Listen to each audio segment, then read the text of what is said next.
jumpa lagi bersama saya Marsha. Tidak terasa hari ini sudah hari Minggu lagi. Itu artinya kita kembali beribadah memuliakan nama Tuhan. Yuk kita mulai ibadah ini dengan menaikkan pujian syukur. Haleluya, pujilah.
Teman-teman, mari bersatu dalam doa.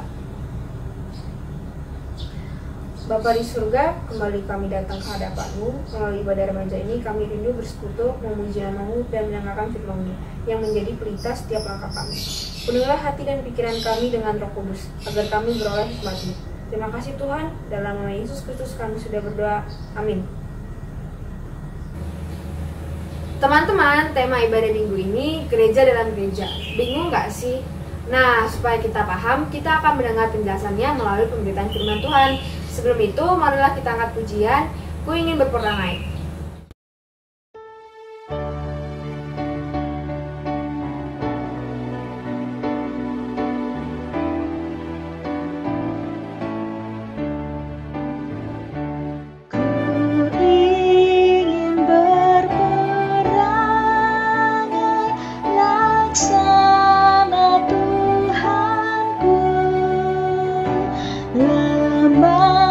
Lembut dan ramah dan manis budiku, tetapi sungguh sayang ternyata ku cuma ya Tuhan beriku hati yang suci dan benar.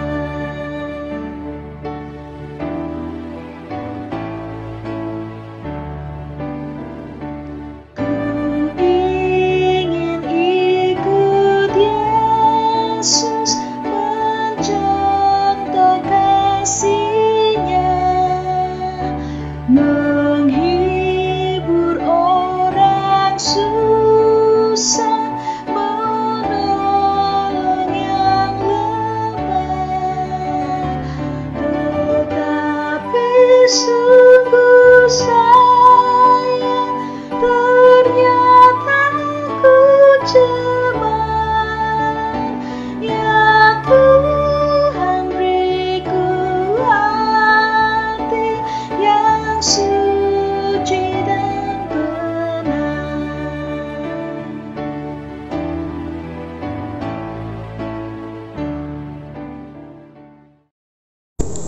Mari teman-teman, kita menyatukan hati dan pikiran kita tunduk di dalam doa. Allah Bapa, kami sungguh bersyukur bahwa pada hari ini kami boleh dipersatukan, meskipun hanya melalui daring. Tapi kami meyakini Tuhan bahwa kesatuan hati dan pikiran kami untuk mendengarkan firman-Mu boleh menumbuhkan iman kami sebagai komunitas umat percaya. Kiranya Tuhan, Roh Kudus-Mu tercurah bagi kami, sehingga kami boleh menerima firman-Mu yang menumbuhkan iman kami, dan bahkan dapat kami lakukan di dalam kehidupan kami sehari-hari. Inilah doa kami yang kami naikkan hanya di dalam nama Tuhan Yesus Kristus. Amin. Pembacaan pada hari ini diambil dari surat Efesus pasal 4 ayat yang pertama sampai 16. Berbunyi demikian. Sebab itu aku menasihatkan kamu, aku orang yang dipenjarakan karena Tuhan, supaya hidupmu sebagai orang-orang yang telah dipanggil berpadanan dengan panggilan itu. Hendaklah kamu selalu rendah hati, lemah lembut dan sabar. Tunjukkanlah kasihmu dalam hal saling membantu. Dan berusahalah memelihara kesatuan roh oleh ikatan damai sejahtera. Satu tubuh dan satu roh, sebagaimana kamu telah dipanggil kepada satu pengharapan yang terkandung dalam panggilanmu. Satu Tuhan, satu iman, satu baptisan, satu Allah dan Bapa dari semua, Allah yang di atas semua dan oleh semua dan di dalam semua. Tetapi kepada kita masing-masing telah dianugerahkan kasih karunia menurut ukuran pemberian Kristus. Itulah sebabnya kata Nas, tatkala ia naik ke tempat tinggi, ia membawa tawanan-tawanan, ia memberikan pemberian-pemberian kepada manusia.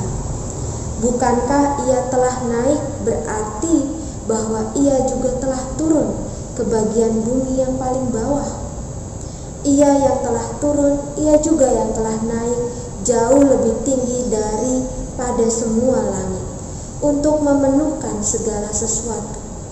Dan ialah yang memberikan baik rasul-rasul maupun nabi-nabi, baik pemberita-pemberita Injil maupun gembala-gembala dan pengajar-pengajar, untuk memperlengkapi orang-orang kudus bagi pekerjaan pelayanan, bagi pembangunan tubuh Kristus, sampai kita semua telah mencapai kesatuan iman dan pengetahuan yang benar tentang Allah, kedewasaan penuh dan tingkat pertumbuhan yang sesuai dengan kepenuhan Kristus, sehingga kita bukan lagi anak-anak yang diombang-ambingkan oleh rupa-rupa angin pengajaran, oleh permainan palsu manusia dalam kelicikan mereka yang menyesatkan kita, tetapi dengan teguh berpegang kepada kebenaran di dalam kasih kita, bertumbuh di dalam segala hal ke arah Dia, Kristus, yang adalah kepala, daripadanya seluruh tubuh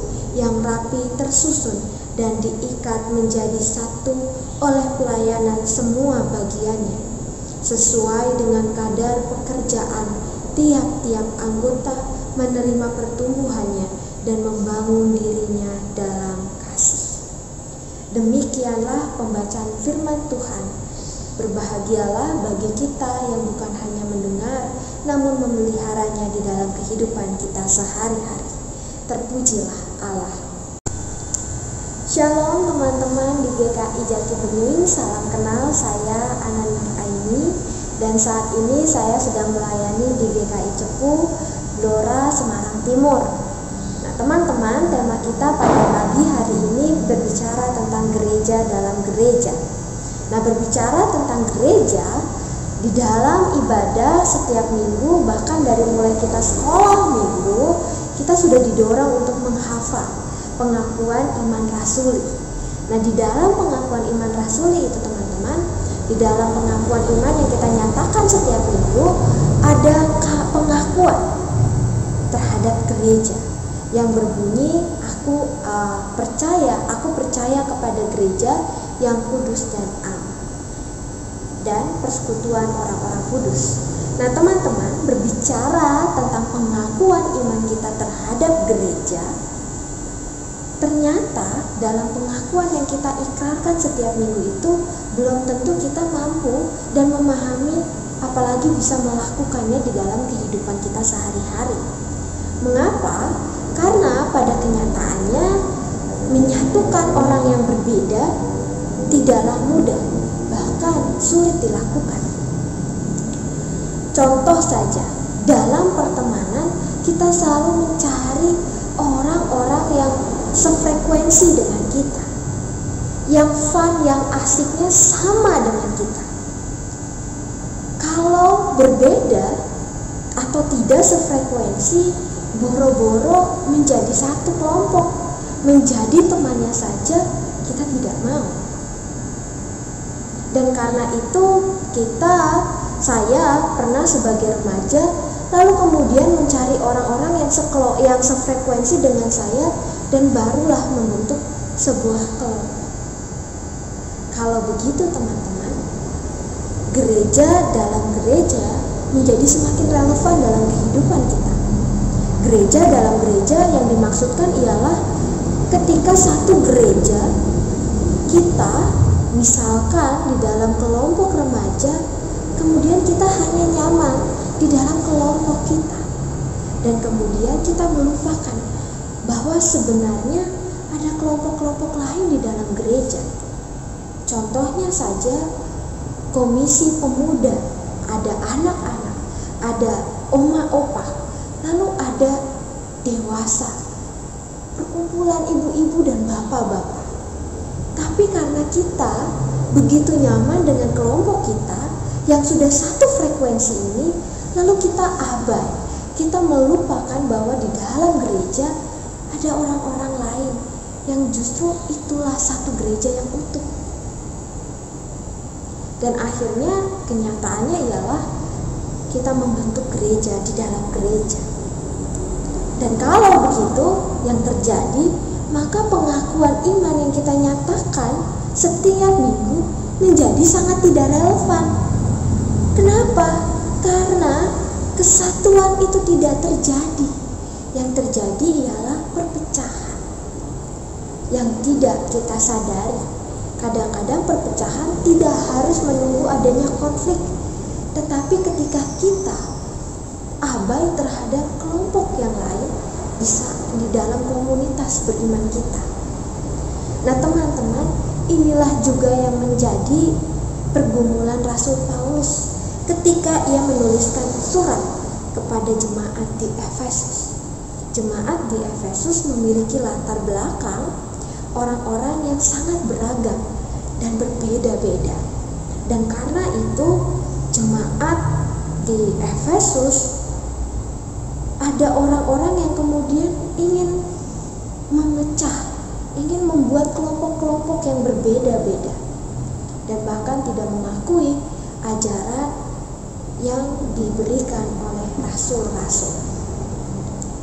Kalau begitu, bagaimana cara kita menyatukan gereja? Di dalam pengakuan iman kita, penyatuan gereja itu pengakuan yang menyatakan bahwa kita mengakui seluruh gereja itu adalah satu, yang hanya memiliki satu kepala, yaitu Yesus Kristus. Tapi saat ini kita mau berbicara dulu di gereja kita, tempat kita bertumbuh dan berkomunitas.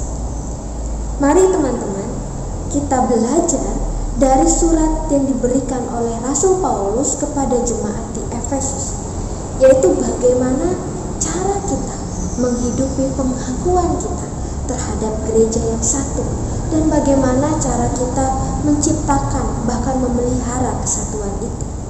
Yang pertama, kita belajar tentang bahwa yang namanya kesatuan itu diikat di dalam kesatuan roh, di dalam satu tubuh. dan di dalam satu pengharapan, satu iman, dan bahkan satu baptisan. Di dalam satu baptisan kita ada memiliki rumusan dan formula, yaitu kita dibaptiskan dalam nama Bapa, Anak, dan Roh Kudus. Allah Trinitas. Di dalam Allah Trinitas kita melihat adanya satu hakikat dan tiga pribadi yang berbeda. Allah berbeda seutuhnya dengan Yesus Kristus. Yesus Kristus berbeda seutuhnya dengan pribadi Roh Kudus. Namun ketiganya menjadi satu dan menciptakan sebuah harmonis, gerak yang memberikan karya. Nah, di dalam gerak yang harmonis itu, maka ada keterbukaan terhadap manusia, sehingga kita dilibatkan dalam pekerjaan Allah, sehingga kita bisa mengalami kasih Allah. Dan nyatanya teman-teman, Rasul Paulus sangat menghayati Allah Trinitas ini. Artinya apa? Artinya di dalam kesatuan ada penghayatan bahwa kita juga punya Tuhan, Allah Trinitas yang berbeda namun satu, tidak tertutup tetapi terbuka. Nah, karena itu ajakan bagi jemaat di Efesus dan begitu pun kita, yaitu menjadi pribadi yang terbuka ketika kita mau menciptakan kesatuan dan memeliharanya. Keterbukaan adalah lawan kata dari tertutup atau eksklusif. Terbuka artinya kita mau menerima berbagai orang yang datang, berbagai orang di dalam komunitas kita, yang bahkan berbeda sama sekali dengan kita. Maka Rasul Paulus menyatakan bahwa keterbukaan itu dibarengi dengan kelemah lembutan dan sabar. Nah, teman-teman, kelemah lembutan dan sabar bukan berarti kemudian kita melegalkan kesalahan atau kita tidak mau menasehati orang yang kemudian melakukan kesalahan. Tetapi bahwa kita perlu mengingat dasarnya adalah kasih. Tuhan yang mengasihi kita, memampukan kita untuk kemudian terlibat dalam pekerjaan Allah, juga mengajak kita untuk mendasarkan relasi dalam komunitas kita atas dasar kasih. Sehingga ketika kita melihat orang yang bersalah kepada kita, atau di dalam kelompok, di dalam komunitas beriman, di dalam kehidupan kita bergereja, kita mendasarkan semua relasi itu di dalam kasih.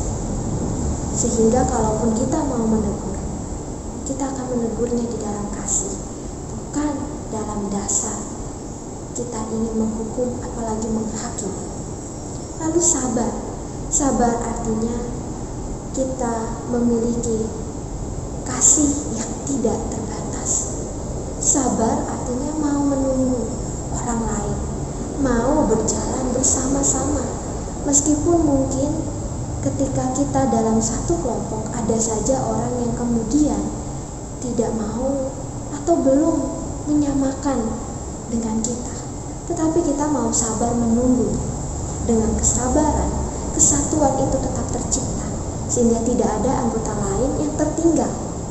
Nah, teman-teman, dasar dari keterbukaan yang dibarengi dengan kelemah lembutan dan kesabaran ini didasarkan juga pada kerendahan hati.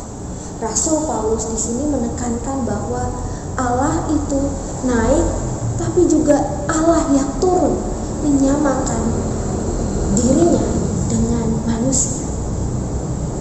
Dan di dalam diri Yesus Kristus, itulah kerendahan hati.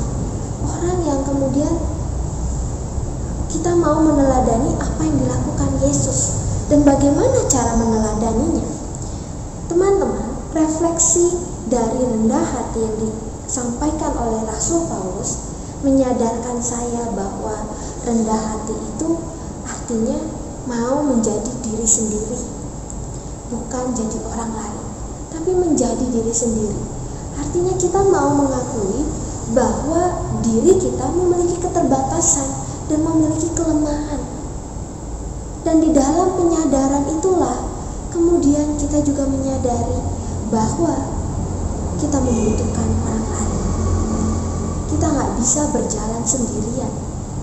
Kita perlu orang lain. Di dalam perbedaan justru kita diberikan kemampuan yang berbeda-beda, kelemahan yang berbeda-beda. Dan ketika kita menjadi satu, justru kelemahan dan kelebihan kita akan semakin melengkapi. Kita diperlengkapi dan saling melengkapi di dalam komunitas kita. Kalau begitu, menciptakan kerendah hatian, memeliharanya juga perlu dengan sikap rendah hati, yaitu mau menjadi diri sendiri.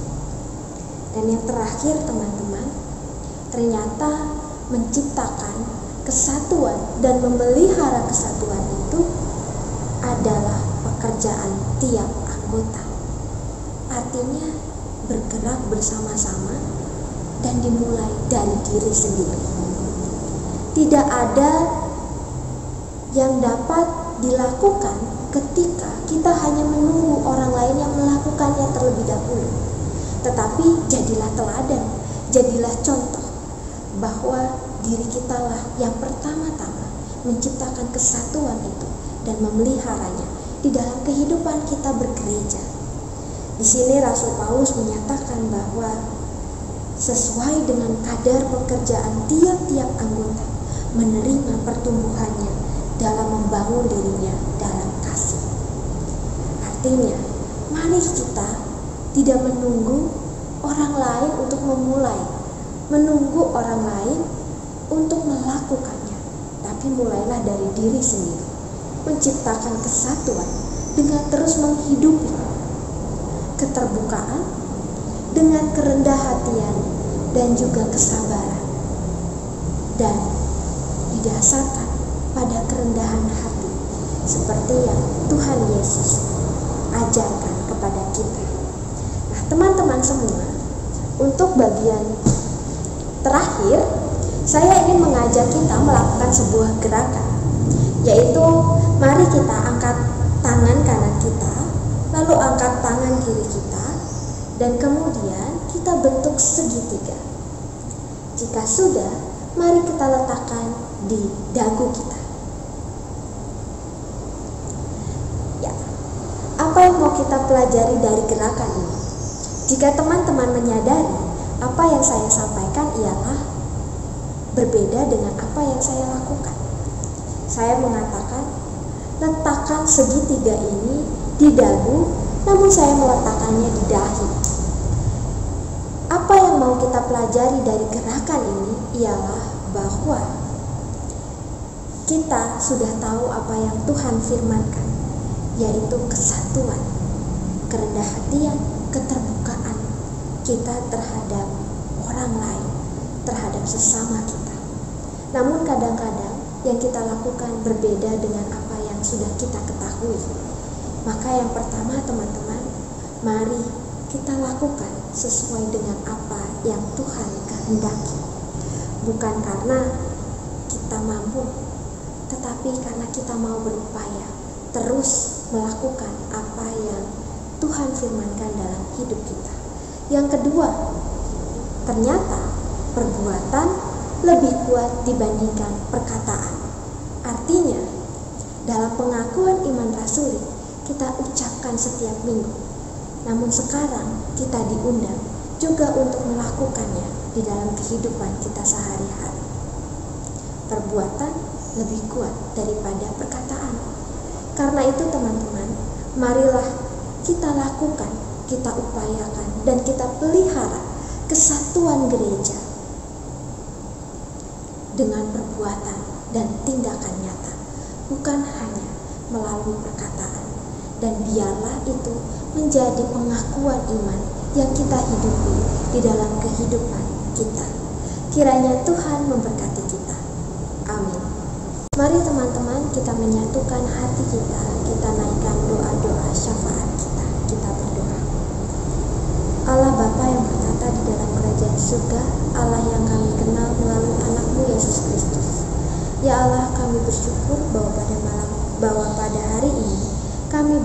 belajar, dan kami boleh ditegur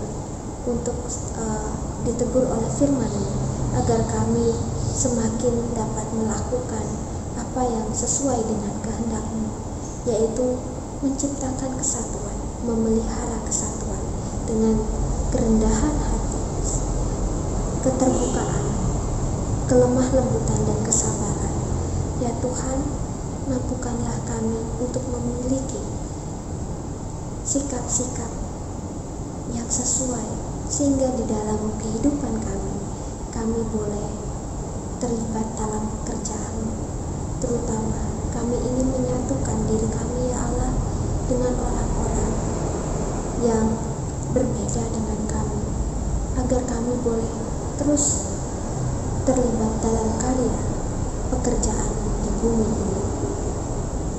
Saat ini, ya Allah, kami mau berdoa untuk orang tua kami yang sedang berjuang, berupaya memenuhi kebutuhan kami.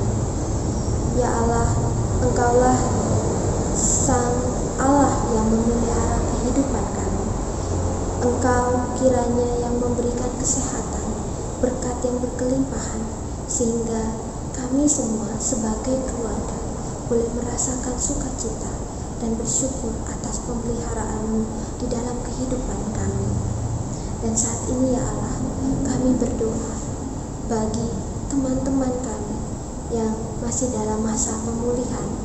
Allah, kiranya Engkau yang memberikan kesembuhan, kiranya Engkau yang memberikan kekuatan, sehingga mereka di dalam prosesnya boleh terus bergantung kepadamu dan memiliki semangat untuk pulih seperti sedia kala. Pada saat ini, ya Allah, kami juga berdoa bagi para pekerja kesehatan, nakes, dokter-dokter, dan berbagai bidang. Kiranya Tuhan, Engkau yang memberikan sukacita, kesehatan, dan damai sejahtera di dalam mereka melakukan pelayanan kepada masyarakat dengan tidak henti dan tidak lelah. Biarlah Engkau, kiranya Allah Engkau yang memberikan kesehatan dan juga kekuatan untuk menopang kehidupan mereka. Dan saat ini, ya Allah, kami berdoa bagi bangsa dan negara kami. Kiranya Engkau menurunkan kebijaksanaan dan hikmat bagi para pemimpin-Mu, ya Allah, sehingga mereka di dalam pekerjaan mereka boleh mendengarkan suara rakyat, boleh mendengarkan suara masyarakat, dan boleh membangun keadilan dan juga kehidupan yang bersejahtera. Mampukan kami juga sebagai warga negara yang boleh terus taat menjaga tanggung jawab kami, melakukan apa yang bisa kami lakukan dalam membantu pemerintahan kami, ya Allah. Kiranya pemulihan-Mu terhadap bangsa kami, pemulihan-Mu terhadap ekonomi bangsa Indonesia boleh terus terjadi berangsur-angsur melalui kami yang juga turut menolong, ya Allah. Mampukan kami menjadi anak-anak-Mu yang terus mau menyatukan hati, terlibat dalam pekerjaan-Mu di karya di bumi ini. Kami berdoa, ya Allah, untuk studi kami, untuk impian dan cita-cita kami. Kami mau menyerahkan seluruh apa yang kami lakukan ke dalam tangan-Mu, dan biarlah Engkau yang memelihara, Engkau yang memberikan yang terbaik bagi kami, Engkau yang menggunakan apa yang kami lakukan sesuai dengan kehendak-Mu, dan kiranya semua itu boleh menjadi berkat bagi kami, bagi orang-orang di sekitar kami. Inilah doa kami, Tuhan, yang kami naikkan hanya di dalam nama Tuhan kami, Yesus Kristus, yang mengajar kami berdoa. Bapa kami yang di surga, dikuduskanlah nama-Mu. Datanglah kerajaan-Mu, jadilah kehendak-Mu di bumi seperti di surga. Berikanlah kami pada hari ini makanan kami yang secukupnya, dan ampunilah kesalahan kami, seperti kami juga mengampuni orang yang bersalah kepada kami. Dan janganlah membawa kami ke dalam pencobaan, tetapi lepaskanlah kami daripada yang jahat, karena Engkaulah yang mempunyai kerajaan dan kuasa dan kemuliaan sampai selama-lamanya. Amin. Kita sudah mendengarkan pemberitaan firman Tuhan. Semoga kita semua mengerti apa itu gereja dalam gereja. Oh ya, salah satu bentuk dukungan kepada gereja adalah pemberian persembahan. Silakan teman-teman membawa persembahan langsung ke pastori atau melalui orang tua. Sebelum kita mengakhiri ibadah kita, marilah kita angkat pujian Yesus menginginkan daku.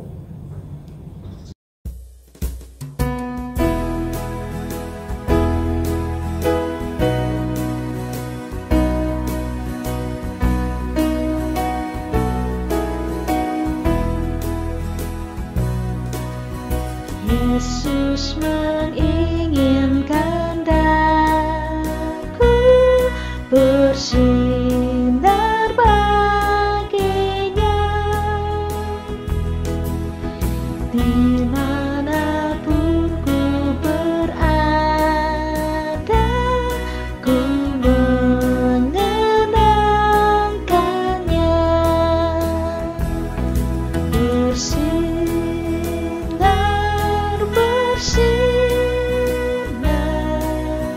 Itulah kehendak Yesus, bersinar,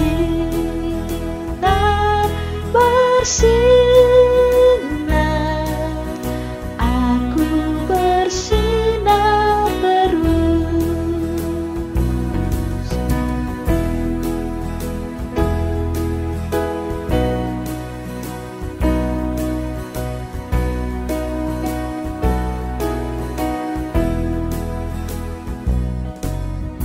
Yesus menginginkan daku menolong orang lain, manis dan sopan selalu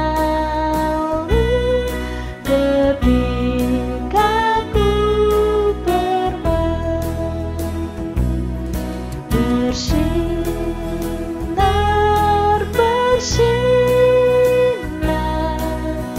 Itulah kehendak Yesus, bersinar,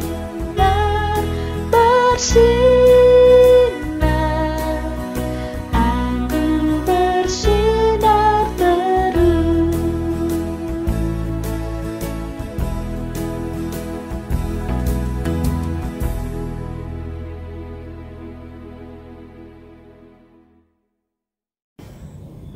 Kita sudah sampai di akhir ibadah remaja. Tetap semangat dan jaga kesehatan ya. Tuhan Yesus memberkati. Dadah.